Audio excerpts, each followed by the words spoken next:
L'Auditorium Santa Margherita dell'Università Ca' Foscari ha ospitato la giornata conclusiva del percorso durato un anno sullo sport e sulla sana alimentazione voluta dal CONI Veneto in sinergia con la Scuola Regionale dello Sport. Un proficuo e lungimirante impegno sul territorio che ha coinvolto tutte le 7 province venete. Un percorso sulla sana educazione alimentare, sulla prevenzione all'obesità e sulla dieta dello sportivo attraverso un percorso mirato che ha coinvolto esperti e nutrizionisti guidati dal direttore scientifico della Scuola Regionale dello Sport del Veneto, Dino Ponchio, e dal presidente del CONI Veneto, Gianfranco Bardelle. Questa è la sintesi conclusiva di un percorso che ha visto in tutte le città, province del Veneto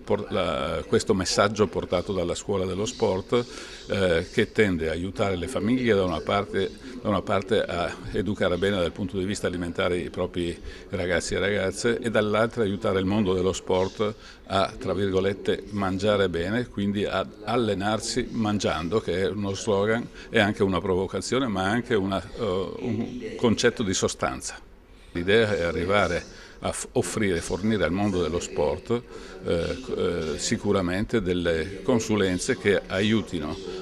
le società sportive, il mondo dello sport, i praticanti organizzati e non, a operare al meglio dal punto di vista dell'allenamento, ma anche e soprattutto anche dal punto di vista della struttura dell'alimentazione, che è utile sia per vivere bene e sia per ottimizzare le prestazioni. È stato un percorso di un anno in cui siamo riusciti a andare in tutte le 7 province del Veneto a parlare di questo grande problema che è la Sani Sapori, ma che vuol dire combattere l'obesità, far convincere ai ragazzi a mangiare in maniera corretta, ma questo specialmente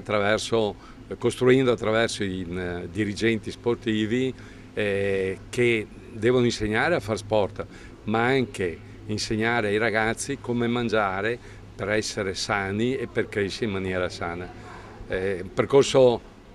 che bisognerà ripetere, poi siamo riusciti anche a riempire le piazze di tutte le 7 province con degli eventi sportivi che hanno richiamato una grande folla, e questo è molto importante, far conoscere fuori dagli stadi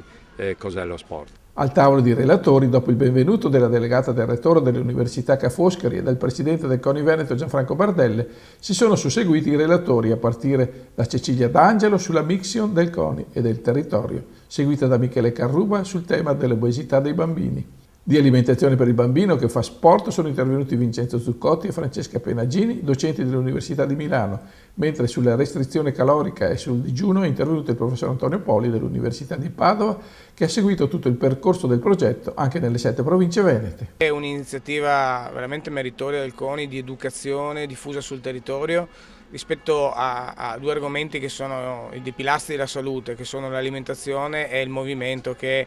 è ovviamente la mission principale del CONI. E l'altro motivo è perché è stato fatto sul territorio, quindi in tutte le province, ed ha visto una partecipazione veramente alta. L'atleta chiaramente esce un po' fuori dalla media della popolazione, ha esigenze diverse. Il trucco per popolazione sembra banale, ma è muoversi di più e mangiare non di meno, ma correttamente. Ricordiamoci che la dieta mediterranea, l'origine della dieta mediterranea, in realtà era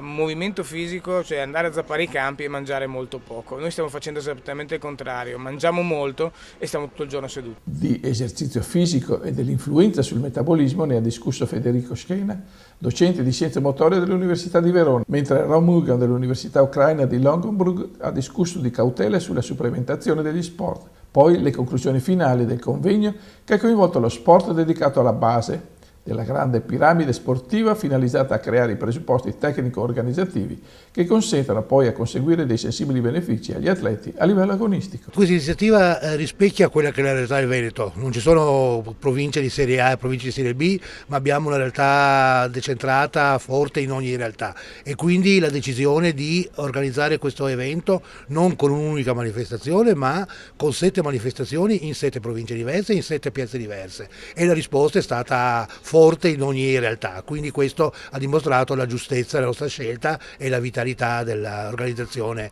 del Veneto dello sport. Muoversi di più resta comunque abbinata ad una sana alimentazione e la filosofia essenziale di una buona atleta. oltre ad essere uno stile di vita, ed in questo senso il percorso informativo-formativo ha toccato le 7 province venete sull'educazione alimentare, la prevenzione del sovrappeso e dell'obesità infantile, come hanno confermato i valenti studiosi presenti alla giornata conclusiva di Sani Sapori all'Auditorium Santa Margherita della Ca' Foscari.